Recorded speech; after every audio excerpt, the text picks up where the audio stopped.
नमस्कार दोस्तों। 2020 जा चुका है और 2021 आ चुका है। तो आपके पास सिर्फ 3 या 4 महीने ही बचे हैं बोर्ड परीक्षाओं के। अगर आप सीबीएसई के हैं तो आपके पास 4 महीने हैं। अगर आप यूपी बोर्ड के हैं तो आपके पास 3 से 3.5 महीने हैं। तो इन 3 साढ़े 3 महीनों में आपको कैसे तैयारी करनी है। अगर आप कोई से भी बोर्ड से हो, यूपी बोर्ड हो, सीबीएसई, बिहार, मध्य प्रदेश, कोई सा भी बोर्ड हो, अगर आपको पढ़ाई करनी है जनवरी से और आपको लेकर आनी है लगभग 90%, तो आपको घबराने की कोई जरूरत नहीं है। हम आपको सारी ट्रिक्स बताएंगे, ठीक है, सारे स्टेप्स बताएंगे कि किस तरीके से आपको 90% आराम से मिल सकती है। तो सारे पॉइंट हम इसमें कवर करने वाले हैं। सबसे पहले आपको जनवरी से पढ़कर 90% आसानी से कैसे लाएं, ये हम आपको प्रूफ के साथ दिखाएंगे। और सारे पॉइंट, ये 10 पॉइंट हैं, 10 पॉइंट आपको हम समझाएंगे। अगर आपने समझ लिए तो आपके 90% लाने से कोई भी नहीं रोक सकता। तो सबसे पहले मैं आपसे कहना चाहूंगा कि आपको 8 घंटे तो कम से कम पढ़ना है। जी हाँ, 8 घंटे कम से कम पढ़ना है। आपके पास लगभग 5 या 6 विषय होंगे, 10th या 12th। आपके पास, अगर आप 10th में हैं तो आपके पास 6 विषय होंगे, और अगर आप 12th में हैं तो आपके पास जो है 5 विषय होंगे। तो आपको 2 घंटे तो आपको उस सब्जेक्ट को पढ़ना है जो आपको भारी लगता है या जो ज़्यादा टाइम लेता है। अगर आपको गणित ज़्यादा टाइम लेता है तो आपको उसको 2 घंटे पढ़ना है, ठीक है, आपको 2 घंटे पढ़ना है। बाकी बचे आपके पास 6 घंटे।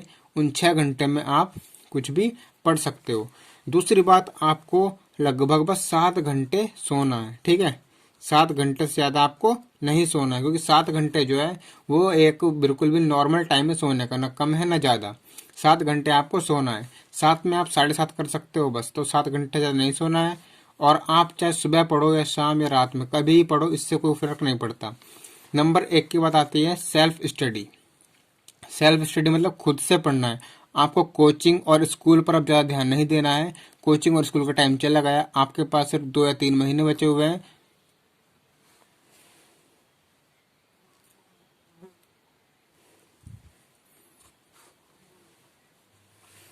तो आपके पास ज़्यादा टाइम तो है नहीं, आपके पास बस 2 या 3 महीने ही बचे हुए हैं। तो आपको कोचिंग पर ही ध्यान नहीं देना है, आपको सेल्फ स्टडी करनी है, ठीक है। यानी कि खुद से पढ़ना है। आप जितना आप पढ़ना चाहते हो, तो जितना आप पढ़ें उसको लिख लिख कर देखिए और सेल्फ स्टडी ही करिए। उसके बाद नो डिस्टरबेंस, ठीक है, नो डिस्टरबेंस। यानी कि अगर आपने टाइम टेबल बनाया 7 घंटे पढ़ने का, 8 घंटे पढ़ने का, तो पढ़ने के टाइम में सिर्फ पढ़ाई ही होनी चाहिए, उसमें कोई भी डिस्टरबेंस नहीं होना चाहिए। जैसे कि अगर आप पढ़ रहे हो तो आपके पास फ़ोन होगा, तो फ़ोन नहीं रखना है, फ़ोन को साइड में रखना है और आपको फिर पढ़ना है। उसके बाद आपको मोस्ट इम्पोर्टेंट क्वेश्चंस पढ़ने हैं जो बोर्ड परीक्षा में पूछे जाते हैं बार बार। जैसे कि आपके पास मॉडल पेपर से आपको तैयारी करनी है, तो जो उसमें आए हुए क्वेश्चंस होते हैं, जैसे कि 2020 में, 19 में, जैसे कि मेरा मॉडल पेपर है ये, तो इसमें जैसे कि आप इसमें क्वेश्चन देखोगे, तो ये जैसे कि आपको दिखाता हूँ।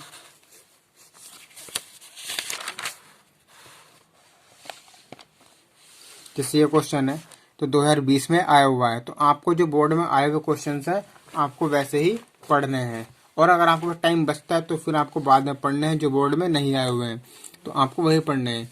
दूसरी बात, आपको मल्टीपल चॉइस क्वेश्चन, बहुविकल्पी और अति लघु ज़्यादा पढ़ने हैं, क्योंकि बहुविकल्पी में आपका लगभग पूरा चैप्टर आ जाता है मल्टीपल चॉइस में और शॉर्ट क्वेश्चंस में। अगर आपने बहुविकल्पीय पढ़ लिए तो आप सारे बहुविकल्पीय को मिला के आपका लगभग एक चैप्टर का बेस आपका मजबूत हो जाता है, और आप उस चैप्टर में से कोई सा भी अगर क्वेश्चन आए तो आप उसको आराम से लिख दोगे। इस तरह अति लघु एक एक 2 2 लाइन के होते हैं, आप इनको आराम से पढ़ लोगे, क्योंकि लॉन्ग क्वेश्चन जल्दी से आपको याद नहीं होंगे इस कम टाइम में। तो अति लघु आप पढ़ लो, और लॉन्ग भी आए उस टॉपिक पे तो आप अति लघु को ऐड करके आप लिख सकते हो, तो आपको इससे आसानी होगी। दूसरी बात, नंबर 5 की बात आती है लर्न बाय राइटिंग, ठीक है, यानी कि लिख लिख कर आपको याद करना है। अगर आपने कोई क्वेश्चन याद कर लिया तो ये नहीं कि उसको याद करके छोड़ दिया, उसको आपको याद करके लिखना है और फिर मैच करना है अपनी कॉपी में से या मॉडल पेपर में से। फिर उसको, उसमें आपको गलती सुधारनी है और लिख लिख कर ये आपको याद करना है। और जो आप याद करते जाएं उसको आपको रोज लिख कर याद करना है। ऐसा नहीं कि आज आपने लिख कर याद करा, कल छोड़ दिया, वो आप भूल जाओगे। तो आपको रोज उसको लिख कर याद करना है। उसके बाद स्टडी कंप्लीट टॉपिक नंबर 6। आपको, अगर आप कोई क्वेश्चन पढ़ रहे हैं तो उसके बारे में आपको पूरा पढ़ना है, ठीक है।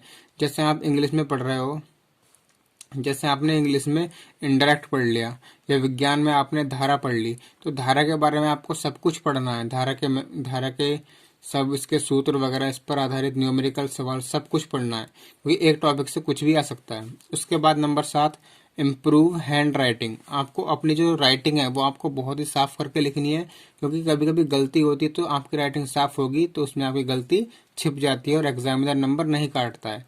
अगर आपकी राइटिंग साफ है और थोड़ी बहुत गलती भी है तो वो काटी नहीं जाती है और आपको उसका पूरा नंबर मिलता है।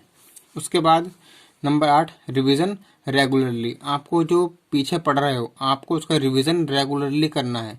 मान लो आपने आज एक चैप्टर पढ़ लिया तो अगले दिन आप उसका रिवीजन करना है, सोते समय आपको एक बार पढ़ना है वो, और फिर उठकर उसको अगले दिन पढ़ना है। इससे आपके बिल्कुल दिमाग में फीड हो जाता है। उसके बाद रीड ऑल सब्जेक्ट। आपको सभी विषय पढ़ना है। अगर आपके पास 6 विषय हैं तो 6 के 6 को टाइम देना है। हाँ, ये कर सकते हो, जो ज़्यादा टफ है उसको आप 2 घंटे टाइम दे दो, और जो हल्के हल्के उसको आप आधा या 1 घंटा देना है। जैसे हिंदी हुआ, सामाजिक हुआ, इनको आप 1-1 घंटे दे सकते हो, और मैथ और फिजिक्स साइंस इनको आप 2-2 घंटे दे सकते हो। उसके बाद है हमारा last point, follow the all points. आपको सभी पॉइंट्स फॉलो करना है। अगर आप इस टाइम टेबल से पढ़ोगे तो आपके 90% आसानी से आएंगे, और आपको जो पढ़ना है बिल्कुल पक्का करके चलना है। तो और भी वीडियोस पाने के लिए चैनल को सब्सक्राइब कीजिएगा। Thank you.